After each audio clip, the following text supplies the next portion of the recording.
The major key to your better future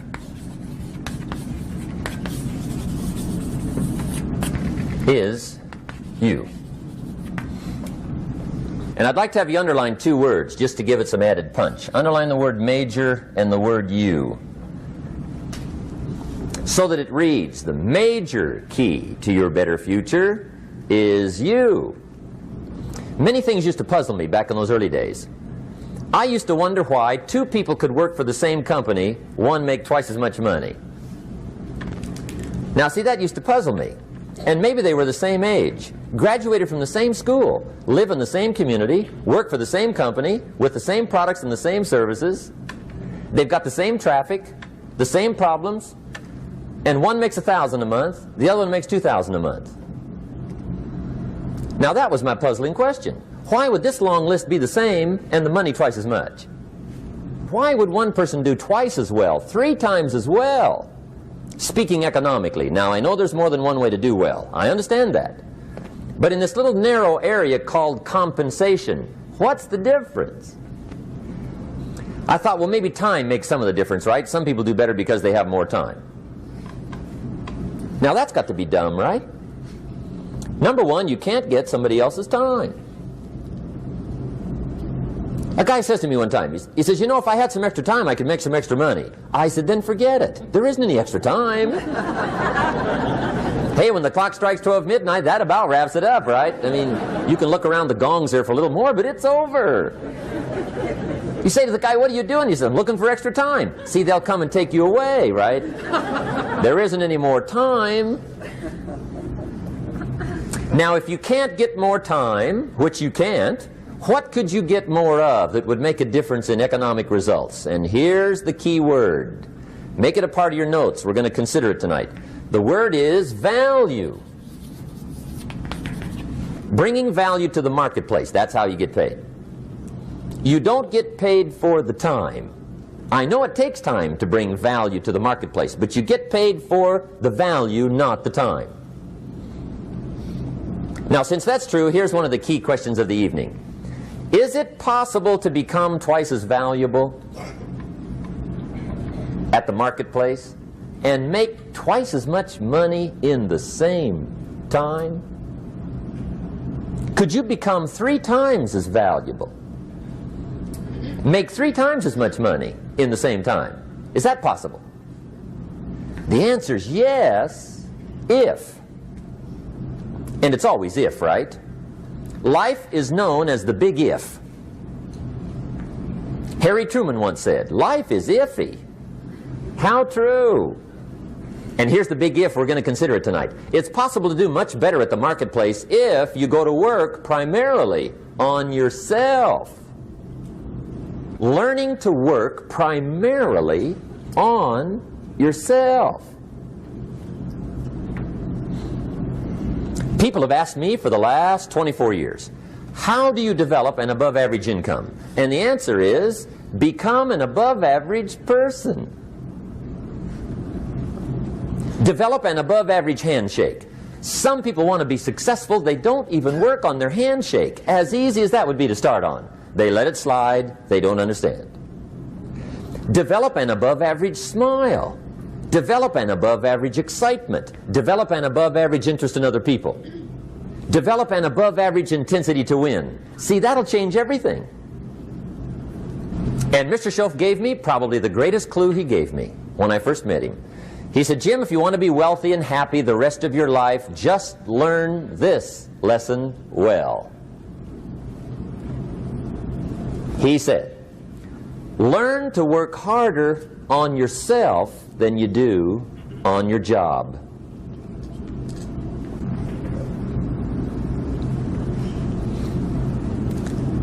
Then Mr. Schoaf gave me probably one of the most important clues among so many things he taught me, but this was in those early days. He said, Mr. Rohn, I've got the answer for you if you will listen carefully. And listen carefully I did that day and for the next 5 years. If somebody's wealthy and happy, you gotta listen. He said, Jim, I've only known you a short time. But he said, it's already my honest opinion that for things to change for you, you've got to change. That wasn't quite the answer I was looking for. But that's the answer he gave me, and I pass it along to you on this warm summer evening in Anaheim, California, 1981. For things to change for you, you've got to change. Otherwise, it isn't going to change. Before I met Mr. Shoaff, I used to say, I sure hope things will change. Right? That seemed to be my only hope. If it isn't going to change, I'm in serious trouble. And then I discovered it isn't going to change, so I'm in serious trouble.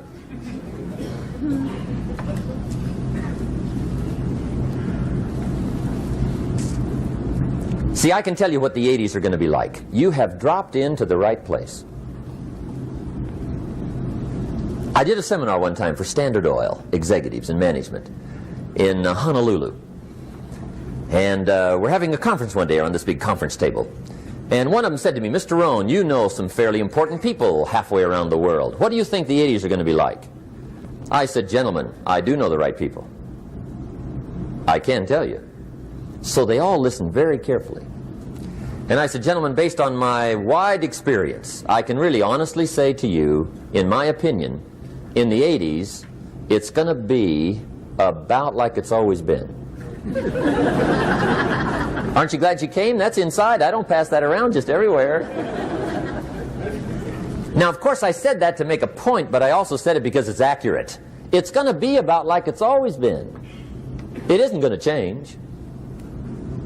The tide comes in, and then what? It goes out.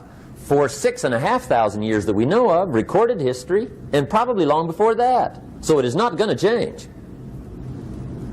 It gets light, and then what? It turns dark. 6,500 years. See, it's not likely to change. And we're not to be startled by that. And if the sun goes down, the guy says, what's happened, what's happened? It means he hasn't been here long, I guess, right? It always goes down about this time. The guy says, well, I don't like that arrangement. Well, you got to talk to somebody besides me, right? It gets light, then it turns dark. In rotation, the next season after fall is what? Winter.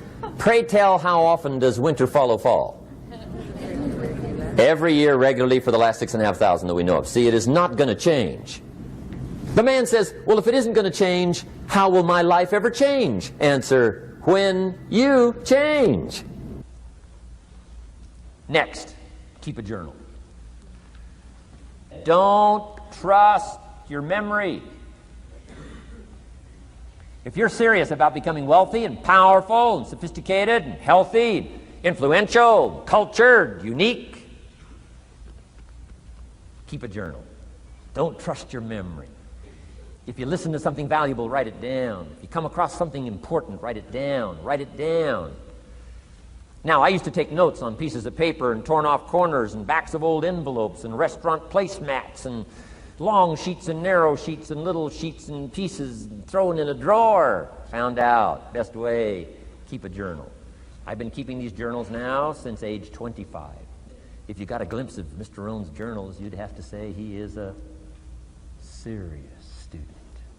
Not just committed to his craft, but committed to life, committed to skills, committed to learning. To see what I can do with seed and soil and sunshine and rain and miracle and possibilities, all available especially in America. I'm asking you, keep a journal. Be student enough of your own life and your own future and your own destiny. Be student enough to take the time to keep the notes and keep the journal. You'll be so glad you did. What a treasure to leave behind when you go. Your journals. Wow. I wouldn't be without mine now. Develop these 5 abilities as part of your personal development quest. I call them the 5 abilities. Here's the first one. Develop the ability to absorb. The ability to soak it up like you're doing today. Be like a sponge. Don't miss anything. Most people are just trying to get through the day. Here's what I want you to be committed to do. Learn to get from the day. Don't just get through it, get from it. Learn from it. Let the day teach you. Join the University of Life. What a difference that'll make in your future. Commit yourself to learning. Commit yourself to absorbing. Be like a sponge. Get it. Don't miss it. I've got a personal friend of mine who's so gifted in this area. I think he has soaked up and remembers everything that's ever happened to him. He can tell you as a teenager where he was and what he did and what he said and what she said and how they felt and the color of the sky and what was going on that day. I'm telling you, it's more exciting to have him go to Acapulco, come back and tell you about it, than it is to go yourself. He's unbelievable. He's got this extraordinary gift. And why is it? When he's there, he doesn't miss anything. Here's a good phrase for you to jot down. Wherever you are, be there. Be there to absorb it up. Be there to soak it up. Second, learn to respond. The ability to respond means let life touch you. Let sad things make you sad. Let happy things make you happy. I'm telling you, give in to the emotion. Let the emotion strike you, not just the words, not just the image. Let the feeling strike you. Let the emotion strike you. Here's what's important. Our emotions need to be as educated as our intellect. Our emotions need to be educated as well as our intellect. Now here's the third ability. Develop the ability to reflect. Reflect means go back over. Study it again. Go back over these notes that you're taking today. Go back through the cassettes one more time. Read the text one more time. But there's more to it than that. Go back over your day so that the day locks in firmly. Here's some good times to reflect. One, at the end of the day. Take a few minutes at the end of the day. Go back over the day. Who'd you see and what'd they say and what happened? How'd you feel? What went on? So that you capture that day. A day is a piece of the mosaic of your life so that it will serve you for the future. Having that day, not missing it. Next, take a few hours at the end of the week. Called time to reflect. Go back over your day timer. Go back over your calendar. Go back over your appointment book. Where did you go and who did you see and how did it feel and what went on? Capture that week. A week is a pretty good chunk of time. Next, take half a day at the end of the month, called time to reflect. And do the same thing again. Go back over what you read. Go back over what you heard. Go back over what you saw. Go back over the feelings to capture it so that it serves you. Next, take a weekend at the end of the year to establish this year now firmly in your consciousness, firmly in your experience bank, so that you've got it, so that it never disappears. Old Testament says a unique scenario unfolded according to the law, and that was they worked 9 years, and the 10th year was a sabbatical. The 10th year, work 9, take the 10th year, and not just to relax, not just to replenish, not maybe just to get physically in shape. Change of pace, we call it in the modern society, but not just for that. I'm sure that in ancient days, that sabbatical was to go over the last 9 years, what went right and what went wrong, and what worked well and what didn't work well. And how did you grow, and how did you learn, and how did you change, and what have you got now after 9 years that you didn't have at the beginning of the 9 years? See, that's so valuable, a sabbatical, some time. There's also something to be said for solitude when you reflect. Sometimes you can reflect with somebody. Husband and wife reflect on the past year, right? Parents reflect with their children on the past year. How did we do it, and how didn't we do it, and how could we improve? Colleagues can reflect with each other. But now here's one of the most important. You've got to learn to reflect with yourself. There's something to be said for solitude. I've got a motorhome. That's how I do it. my motorcycle on the back, and I head for the mountains and ride the Jeep trails, where there's very few human beings on the Jeep trails, or out in the desert somewhere, alone. There are some things you need to do alone. Ponder, think, wonder, read, study, absorb, soak in. See if you can't become better this year than you were last year, better the next 9 than you were the first 9. Solitude. Here's what's really powerful: learning to gather up the past and invest it in the future. Gather up today and invest it in tomorrow. Gather up this week and invest it in the next week.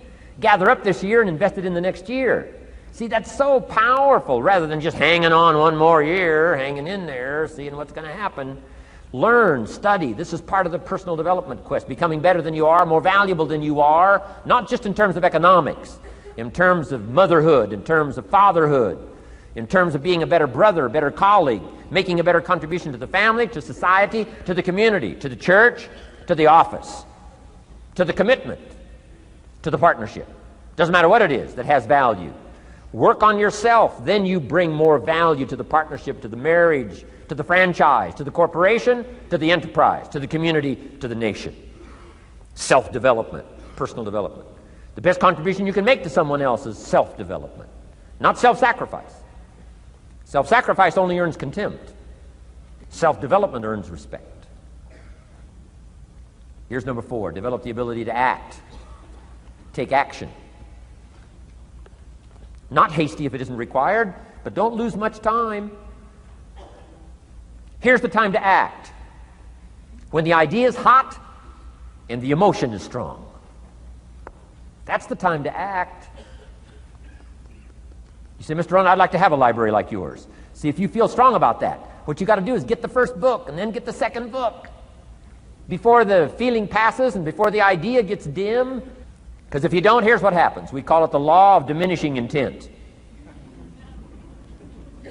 We intend to when the idea strikes us. We intend to when the emotion is high. But now if you don't translate that into action fairly soon, now the intent starts to diminish. And a month from now it's cold. A year from now, can't be found. So act. Set up a discipline when the emotions are high and the idea is strong and clear and powerful. That's the time to set up the discipline. Somebody talks about good health and you're stirred. Says, right, I need to get a book on nutrition. Get the book before the idea passes and before the emotion gets cold. Go for the book. Start the library. Start the process. Fall on the floor. Do some push-ups. Action. Got to take action. Otherwise, the wisdom is wasted. Otherwise, the emotion soon passes. Unless you put it into a disciplined activity. Capture it. Disciplines is called how to capture the emotion and how to capture the wisdom and translate it into equity. Disciplines. Now here's what's important about disciplines. All disciplines affect each other. In fact, here's a good philosophical phrase. Everything affects everything else. Nothing stands alone. Don't be naive in saying, well, this doesn't matter. I'm telling you, everything matters. There are some things that matter more than others, but there isn't anything that doesn't matter. Key to take home: every letdown affects the rest of your performance. Every letdown affects the rest. This is part of the educational process on personal development. If you don't take the walk around the block, you probably won't do the apple a day. If you don't do the apple a day, you probably won't start building your library. If you don't build your library, you probably won't keep a journal, and you won't take pictures, and then you won't do this, you won't do wise things with your money, won't do wise things with your time, won't do wise things with your possibilities and relationships, and the first thing you know, 6 years of that accumulated, and we say you have messed up. So the whole key to reversing that process now is to start picking up these disciplines. Now here's the positive side. Every new discipline affects the rest of your disciplines. Every new one affects the rest. That's why action is so important. The least action, the smallest action. Take it. Because when you start accomplishing and the value starts to return from that one action, it'll inspire you to do the next one and the next one and the next one. You start walking around the block, it'll inspire you to get an apple. Get an apple, it'll inspire you to get a book. Get a book, it'll inspire you to get a journal. Get a journal, it'll inspire you to grow, develop some skills. All disciplines affect each other. Every lack affects the rest. Every new affects the rest. The key is to diminish the lack and set up the new. And you've started a whole new life process. Key. Also, one more thought on discipline. Here's the greatest value of discipline. Self-worth. Self-esteem. People are teaching self-esteem these days, but they don't connect it to disciplines. The least lack of discipline, and it starts to erode our psyche. One of the greatest temptations is to just ease up a little bit, right? The slightest lack of doing your best starts to erode the psyche. Instead of doing your best, doing just a little less than your best. Sure enough, you say, well, it's just going to affect my sales. No, it's going to affect your consciousness. It's going to affect your philosophy. Now you've begun in the slightest way to affect your own philosophy. Here's the problem with the least neglect. Neglect starts as an infection. And if you don't take care of it, it becomes a disease. And one neglect leads to another. And the worst of all, when neglect starts, it diminishes our self-worth, our self-confidence, our self-value. All you have to do is start the smallest discipline that now corresponds to your own philosophy, like I should, and I could, and I will. No longer will I let neglect stack up on me so that I will have the sorry scenario 6 years from now, giving some excuse instead of celebrating my progress. That's the key to discipline. One more, and then one more, and then another one, and then another one, and then some more. And the first thing you know, you're starting to weave the tapestry of a disciplined life into which you can pour more wisdom and more attitude and more strong feeling, more faith and more courage. Now you've got something, a vessel in which to put it. And now the equities start to flow. And the early return, I'm telling you, if you'll start this process, the early return will have you so excited. You'll commit yourself to this strategy for the rest of your life. You'll never go back to the old ways. I recommended the last time I was here, the little book, Richest Man in Babylon, and I said I've lectured now to over 3 million people in the last 33 years, and I've recommended this little book to almost all of them, I think. Guess how many have actually gone and got this little book? Answer, very few. My best guess is 10%. Such an easy thing to do. In that last seminar, right, I suggested this little book, number one, is easy to find. Number two, it's easy to buy. The most you can pay for it, $6, $7, $8. You can borrow that from your kids. And number three, it's easy to read. It's in story form. That's why I use it for teenagers, teaching them how to be rich by 40, 35 if you're extra bright, much sooner if you find a unique opportunity. But if it's easy to find and easy to buy, and if it's easy to read, why wouldn't everybody go get it? We don't know. What do you know? You don't know. I don't know. Nobody knows. Here's how profound it is. Some do and some don't. Now here's the numbers. About 10% do. 90% don't or won't. And we don't know the mystery of that. And I'm telling you, 10 years from now, those numbers will still be the same. 10% will, 90% won't. The numbers don't change. Only the faces change. You're looking at one of the faces. I used to belong to the 90% who couldn't be bothered even if it was easy. Guess how many people have a library card? Wisdom of the world available. Transform your life in any value amount you want. By the way, how much is a library card in Texas? Free. Here's what free is. Easy. I mean, it can't be any easier than free. Wisdom of the world available. Transform your life spiritually, socially, personally, economically, and every other way. Teach you how to be rich and powerful and sophisticated and healthy, influential. How many people have a library card? Answer, 3%. 95, 97% couldn't be bothered. Guy specializes in happy hour, but he doesn't have a card. And now readily and quickly blames the government and blames his company and blames policy and blames the pay scale. When if he only knew, if he joined the 3%, here's my advice to you today. Walk away from the 97%. Don't talk like they talk. Don't act like they act. Don't go where they go. Don't specialize in what they specialize in. Throw away the blame lists they cling to. Start you a new life. You say, well, is it as simple as getting a library card and join the 3%? And the answer is, of course. Of course. That's how easy this stuff is. This is so easy. It's so simple. It's not complex. You don't need a 2,000-year-old guru. It's as simple as this. It's as simple as a start, committing yourself to life change. And once you start down this road, I promise you, you'll join the 10% and the 3%. We're going to talk financial independence in just a little while. Guess how many people can retire from the income of their own personal resources when it comes time to retire? Answer, 5%. In the most independent country in the world, 95% are dependent, 5% are independent.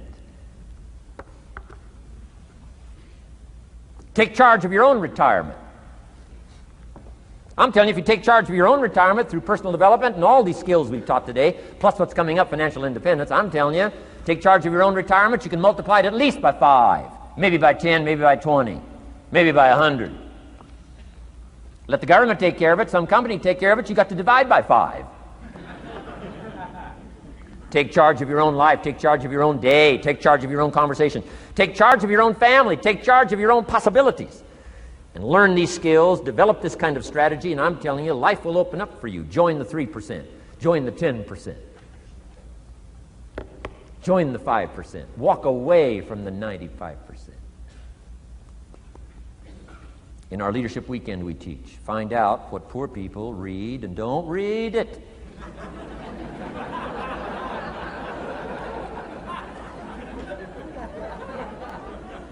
I'm telling you, don't talk like they talk. Lend a helping hand, but don't fall into their poor philosophical scenario. Don't blame what they blame. Don't use the excuses they use. It's called the language of the poor. Switch gears, switch language, switch ideas, switch strategy. Start with the simplest of disciplines. And don't bemean any of these disciplines. The smallest of disciplines starts the process of life change. And if you'll invest in this thing called discipline, you can have whatever you wish. It's called the beginning of a miracle.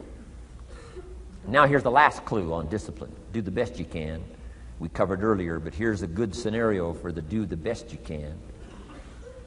I've got a good question for you. Is the best you can do all you can do? And the answer is no. Strangely enough. If we all fell on the floor right now and did as many push-ups as we possibly could, and let's say for some reason you haven't been into push-ups lately, I can't imagine why, but let's say... And let's say the best you can do is 5. And you look up at the rest of us and say, hey, 5 is the best I can do. We can tell by the look on your face that's probably true. 5 is the best you can do. Now, is 5 all you can do? The answer is no. If you rest a little, you can do 5 more. Wow. And if you rest a little, you can do 5 more. And if you rest a little, you can do 15 more. How did we get from 5 to 15? It's a miracle.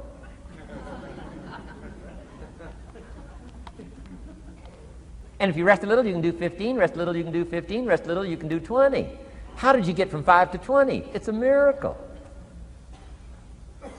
Did you know you can keep doing that? Do a little more, rest a little, do a little more, rest a little, and finally get up to 50 push-ups? Is it possible to get up to 50 push-ups? Of course. How do you go from 5 to 50? It's a miracle. Let's cover now setting goals. Let me show you something that turned me every way but loose. I've never been the same since I found out about it. Learning how to set goals.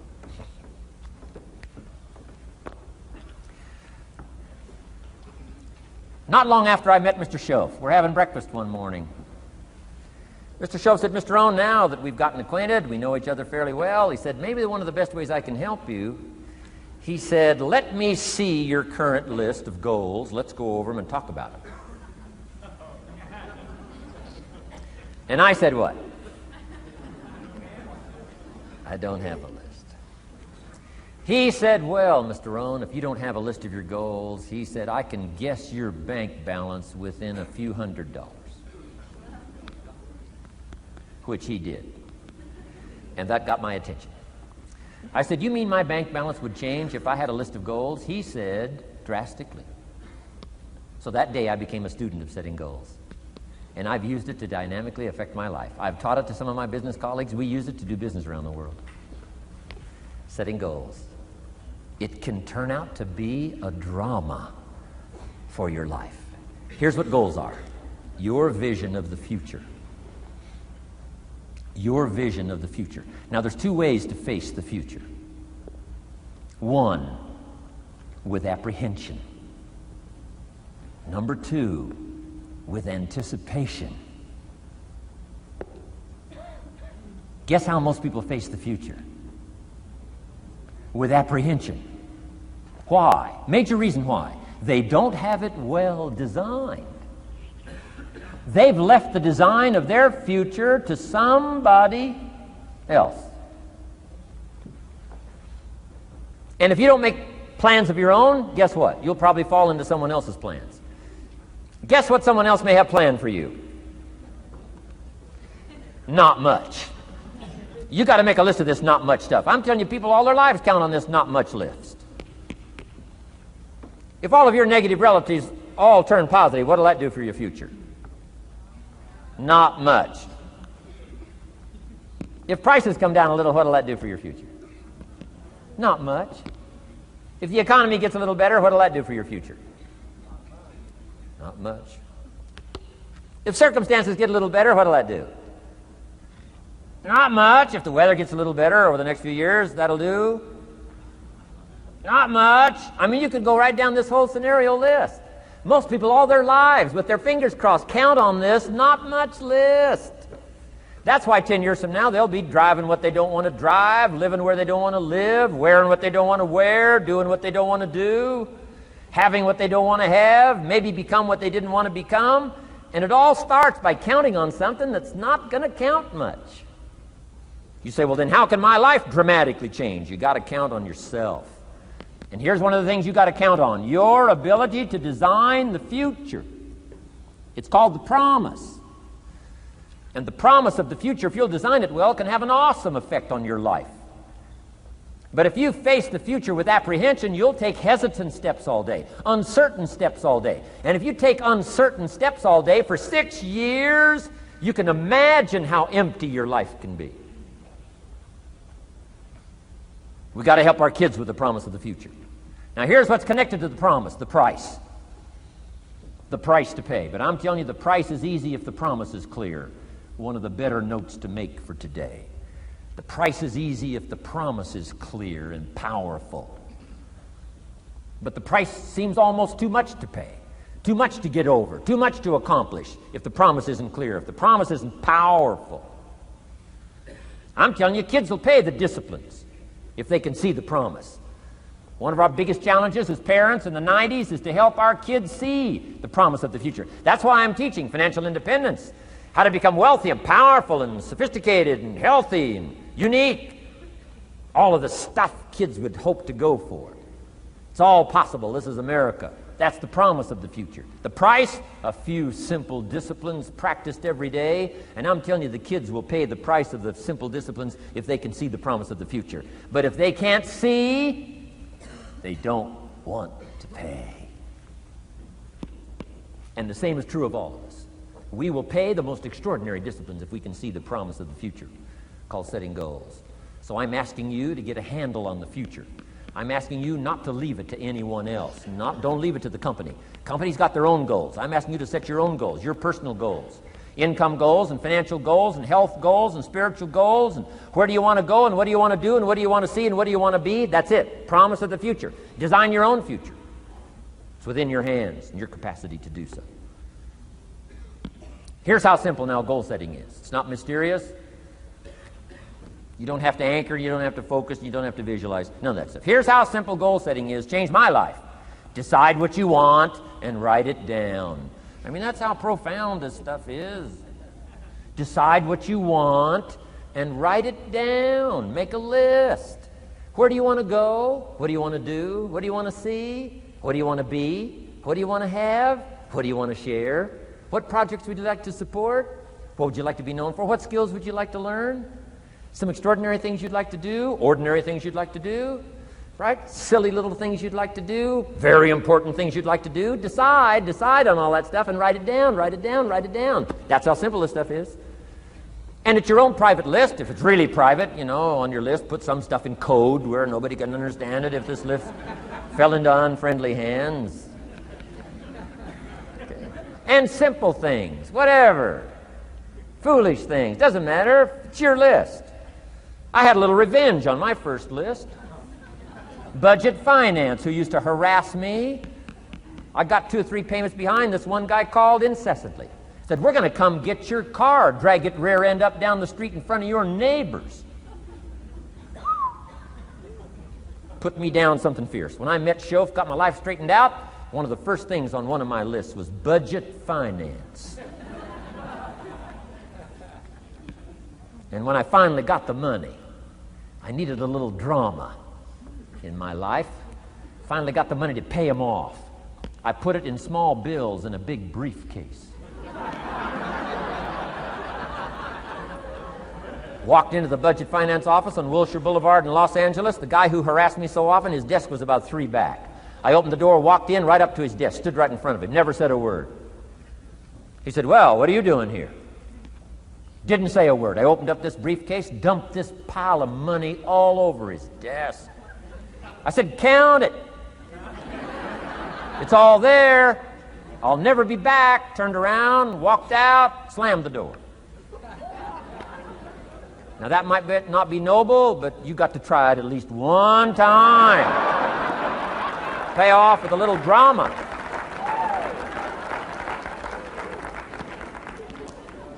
Got to check them off my list. Keep your list with you. I keep my list in my journal so that I can go back. 5 years ago, here was my list. And I'm a little embarrassed. Here's what I thought was so important now.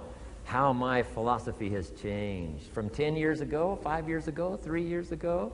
Here's my old list. Here's my new list. Here's what's valuable to me now. Here's what I want my life to be now. Here's where I want to go, what I want to do, what I want to see. Keep your lists of goals so that it shows your growth, shows your ability to change and grow. Your philosophy grows and expands what's valuable. Setting goals. It doesn't matter how small, foolish it is. Put it on your list. My Japanese friend, Toro Ikeda, put on his first list, a Caucasian gardener. He wanted. Thought that was good.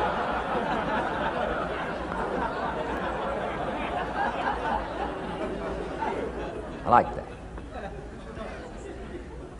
Have you got this profound thing now on setting goals? Here's how profound it is. Decide what you want and write it down. Get together with your wife, decide. Get together with your kids, decide. Get together with your business colleagues, decide. Write it down. Make a list. Okay, that's how easy it is.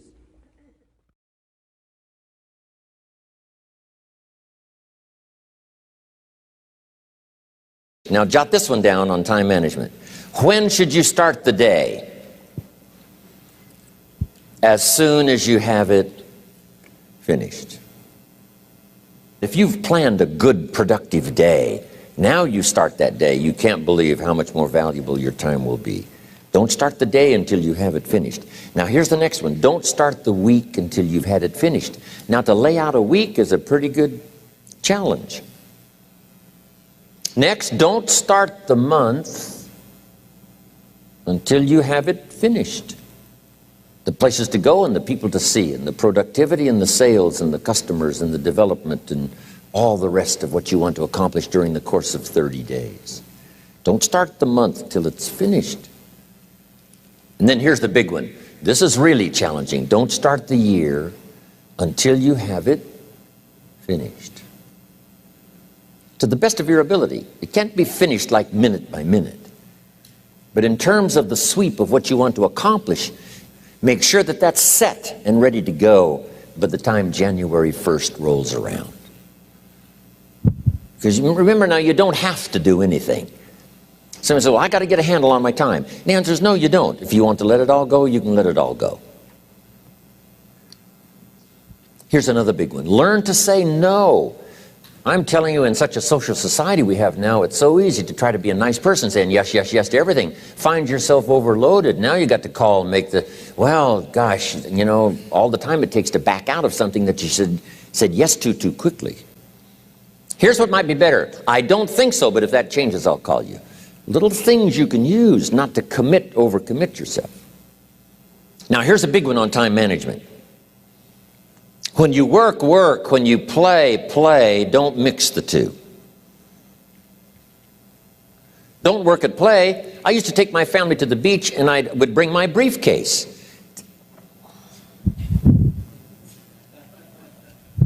Or at the beach, I'm saying I should be at the office, I should be at the office. Now my family's upset because I'm at the beach and I'm thinking office, office, office. Now when I'm at the office, I'm thinking what? I got to get my family to the beach, the beach, the beach. So things are not going too well at the office because I'm thinking beach, and things are not going too well at the beach because I'm thinking office. Here's what I learned to do. At the beach, be at the beach. At the office, be at the office. When you work, work. When you play, play. Don't mix the two. Don't work at play. Now here's one of the most important ones. Don't play at work. Work is too serious because you're parting with a piece of your life for the work you do. Your work costs you a piece of your life. Here's what it's called. Serious business. Not grim, not unhappy, but serious. Key. Don't play at work. Next, beware of the telephone and all other systems of communication, especially the telephone at home and systems of communication at home.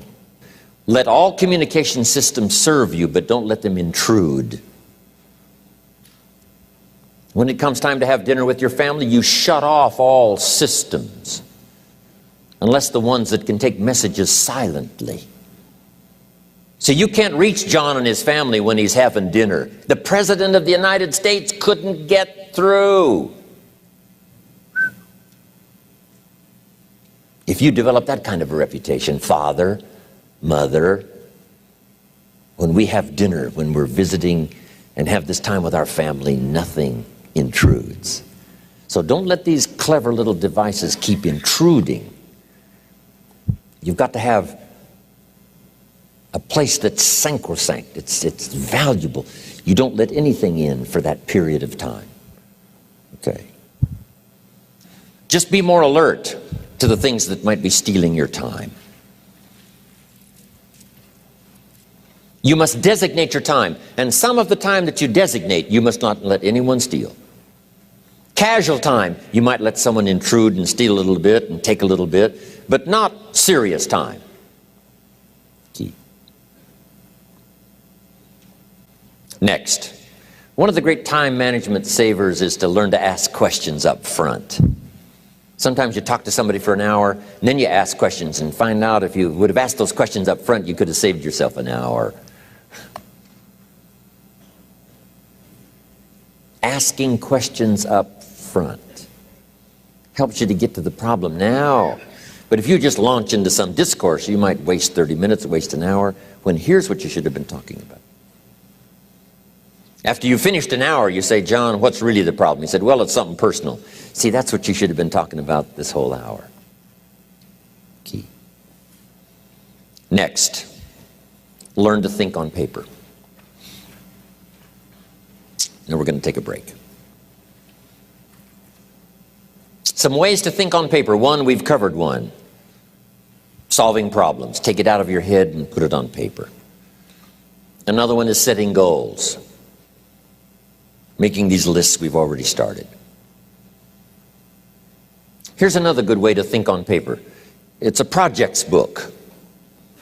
Each person you're working with and each project you're working on, get a loose leaf binder and a tab and some pieces of paper behind the tab and do a little continual summary of how it's going between you and that person and between you and that project. I call it a projects book. It is so useful to me. But what's going on between you and this person? When you last got together, what did you talk about? And you got a few notes there. Here's what we talked about the last time we got together. Now when you get together again, you can review that so you'll know better what to talk about. When the president gets ready to travel and he's going to meet some important people, guess what they bring him? All these briefing books. Right? The last time you were with Khrushchev, Kennedy is informed. Here's what he said and here's what you said. Kennedy said, oh, that's valuable. I need to remember that. If a person is important, it's worth a little running account. You might even have a projects book for your children. Here's what's happening between me and my child. We've talked about this, and we've talked about this, and we've talked about this. Next, a day timer. Keeping track of all of your appointments. You know, mine is all filled with, when to catch an airplane and when to do a seminar and when to sit down and have a conference, all the rest. Next is a game plan. If you've got a house and the, insurance is going to come due and some other things are going to come due, you just put it on a spreadsheet and make sure it's taken care of. Key phrase, take things out of your head and put them on paper. And the key is to just experiment with different ways that helps you to do that. Now here's the last one, thinking on paper, and that's to keep a journal. One of the things I'm known for around the world, have been now for 39, 40 years, is keeping a journal. Now my journal is not a, it's not necessarily it's not like a diary. It might be part diary. I'm flying over Ireland and I write down a few little things that impress me. Today I met this person. Wow, what an extraordinary event. Today I conducted this seminar in Rome. 1,000 people stood up and sang for me. I've got a little bit of a diary in there. But here's what primarily your journal is for. Collecting good ideas. A journal is to collect good ideas on your health, good ideas for your business, good ideas for your future, good ideas for time management. Because I used to take notes on pieces of paper and torn off corners and backs of old envelopes and restaurant placemats. And I threw all this stuff in a drawer. It did not serve me well. I finally learned to get a bound copy, right? And just keep a journal, right? If I was here, I had my journal, I'd be taking notes, right? These 2 days in my journal. Now, if you're caught without your journal, you just take the notes when you get back home. You put those notes in your journal, throw the paper away. Because we don't usually go through paper to review. But see, my journals now make up a significant part of my own library. My journal's all reserved privately for my children and my grandchildren. Can you imagine what I've collected over the years? It's unbelievable. There are 3 treasures to leave behind. I think you've already got those notes, right? Here they are. Number 1, your pictures. Don't leave the event unrecorded. It takes only a fraction of a second to say, here's who I was with. When I travel the world, right? We take all these pictures, and here's one of the gifts. People send me the pictures they took of me and them. It's part of the treasures I have on the farm. Incredible. A picture's worth 1,000 words to describe the scene, the emotion, what happened. Say, wow, this was an extraordinary day for me when I met these people. Here's what they told me happened to them when they went to my seminar 10 years ago. Wow, the drama comes back if you've taken the pictures. It's one of the treasures to leave behind when you go. Remember the old photographs that we have now of, 100 years ago, 70, 80 years ago, just a few photographs? What would it be like if you had thousands of photographs of the past, of your history, your mother, your father, right? Grandparents? So change all of that now for your children. Leave all your photographs as a record. Here's what's next to leave behind, and that's your library. The books that changed your life, the books that changed your health, the books that rescued you from oblivion, the books that you passed on to other people, they were so exciting for you, the books that made you financially independent, the books that developed your leadership, the books that gave you wisdom to ponder when things were tough, the books that got you through the winter, the books that helped you to plant in the spring and harvest in the fall. What a treasure to leave behind. If you do that, here's what's for sure. Your books will be more valuable than your furniture. Wow. Now the third treasure to leave behind is your journals. The notes you took that helped you to live life as you lived it. Long after you're gone, a treasure that children, grandchildren, great-grandchildren will find so fascinating. And now I'd like to leave you with these 4 questions. called Questions to Ponder. These questions were valuable for me, and I want to make them valuable for you. Here's the first one, why? We all ask why we should work this hard, why take that many classes, why go to school that many years, you know, why take the notes, why read the books, why work that hard, why put yourself through the push-ups and the disciplines, why? Good question, why? Best answer to why, I think, is the second question. Why not? Why not see how many books you can read, how many classes you can take, how many skills you can develop? Why not see how valuable you can become to the marketplace and to your friends and to your family?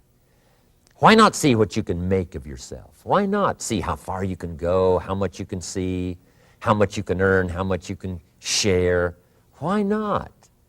That's the heritage all of us have, in America especially, is to see what we can make out of our lives now that we've been given this extraordinary opportunity. Now, my third question I'd love to ask you in person. But since I can't do it in person, I want to ask it of all of you. But I want you to take it personally. And my third question is, why not you? Why not you? With good self-esteem. Why not you starting to change and setting goals? Why not you starting to make progress toward financial independence? If I can do it, you can do it. And so I want to say it to you personally. Why not you?